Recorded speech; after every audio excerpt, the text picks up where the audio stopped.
He showed a picture of the Mother Earth, and it's giving birth, and there's birth pangs, but there's a child that's being born. And just forget about the fear, because that's just a really temporary thing. So a friend of mine, Angelica, who no one knows in UK, she calls this the Emerald Planet. And it's alive. Yes, it's very much alive. We're a part of that life form, and it spreads. The life spreads throughout this whole galaxy. And the rest of our family is watching and waiting and helping quietly behind scenes. And I've been fortunate enough to be able to meet family that don't just live here on Terra for a long, long time, even before I was in government work. So thank you. That's all I want to say. Thank you. Thank you very much.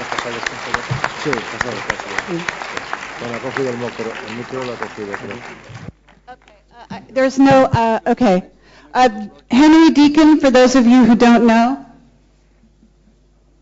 Am I still broadcasting here? You can still hear me? I'm going to ask the... I was going to share a small story with you before I ran out of time, and I'm going to ask the gentleman to please bear with me and give me just a few moments here.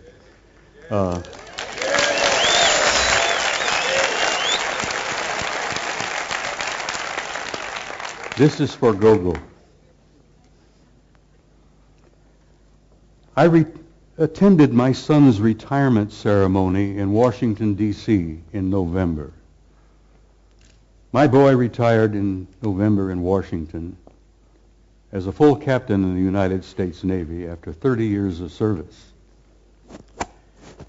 And while I was at this retirement party, the room was filled with admirals and generals and retired commanders and captains and so on. And we all had something cool in our hands, and we were all moving around among each other, amiably and relaxed, you know. A retired Navy scientist, whose name must remain untold, came up to me, nudged me. He says, "I know you." I says, "Yes, I'm Eric's father." No, he said, "I know you. You're that notorious retired command sergeant major with the big mouth." And I says, "Yes, I have. Go to that." He says, "I had to share something with you before the party was over." He said, "I retired several years ago." He said, "My last job was at a government laboratory in Nevada, a few miles from Las Vegas."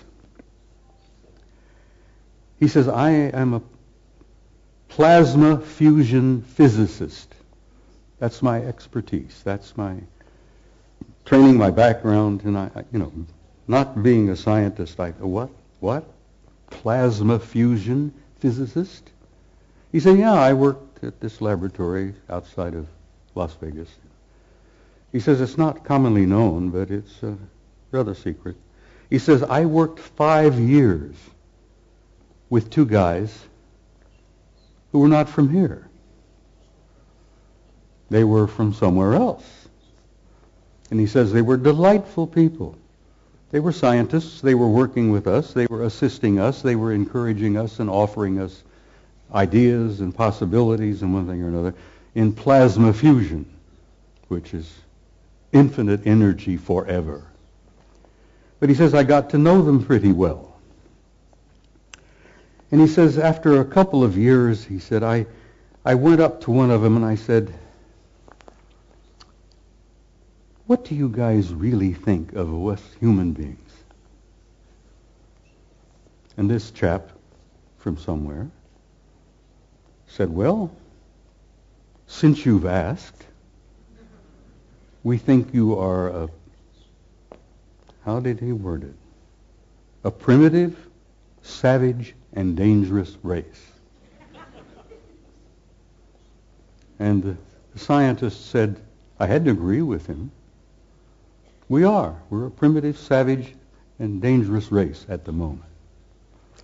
The other chap was standing there who had been listening in. He was also from somewhere. Said, you also smell bad.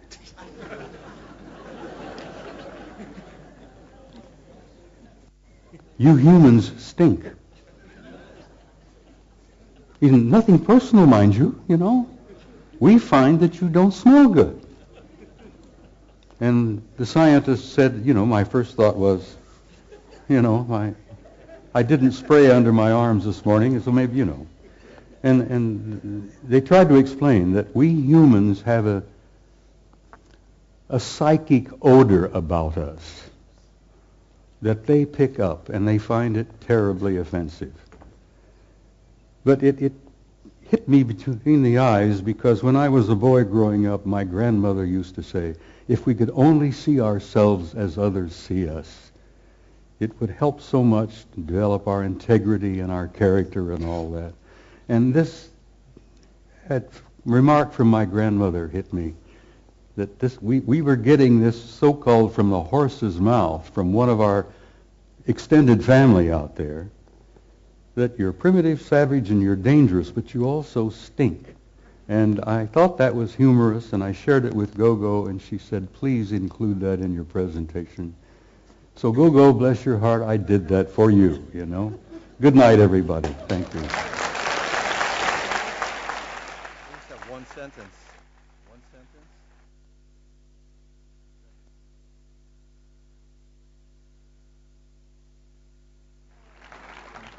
Henry, Just one sentence. It relates directly to what Bob has said.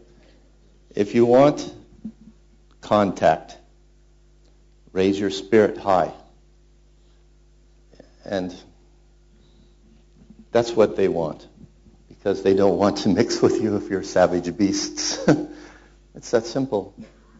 Just relax and be happy and work with each other.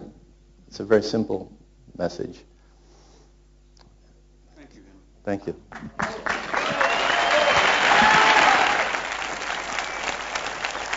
if you want to learn more about Henry Deacon, he is on our site. We have a lot of very long transcripts all about who he is, some of where he worked, and about Mars.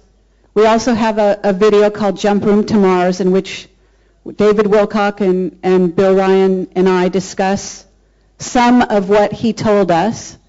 And we're looking for maybe a 15-minute, maybe a half hour tomorrow when Henry Deacon can address you and maybe tell you some of the details. Thank you.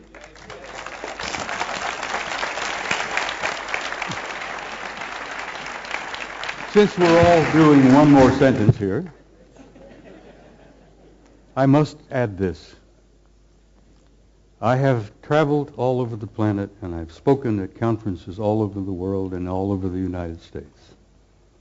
I have never been to a conference of this nature without there being at least one, and generally two, of the others in the audience.